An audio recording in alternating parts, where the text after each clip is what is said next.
Владата денеска не го усвои предлог буџетот за 2020 година кој го скрои Министерката за финансија Ангеловска.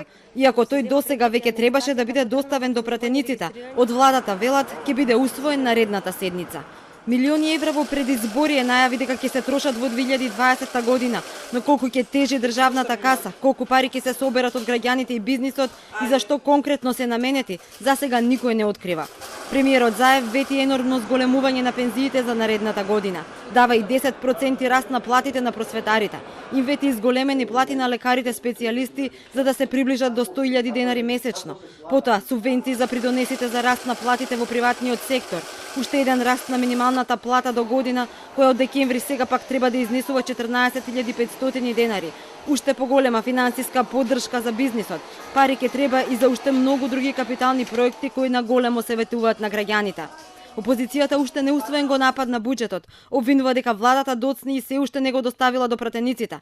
Пратеникот Антонио Милошовски вели економскиот тим на владата немаат капацитет да дефинираат приоритети за кои ресори ќе се одделат повеќе средства. Можеме да очекуваме предлагање на гломазен желботека буџет кој би тежел околу 4 милиарди евра, според девизата пиши хартија трпи се. Изгоре на тоа можеме да очекуваме намалување на капиталните инвестиции кои носат развој, а во буџетот да има дуплирање на средствата за вработување на договор на дело во администрацијата, како предизборен обид на сметка на буџетот да се намали разочарувањето кај гласачите на коалицијата. Телма веќе објави дека за пензии за до година е планирано да се потрошат 946 милиони евра или 68 милиони евра повеќе од годинава. Фондот за пензиско откри дека толку проектирал за во 2020 година, сума која треба да ја одобри владата.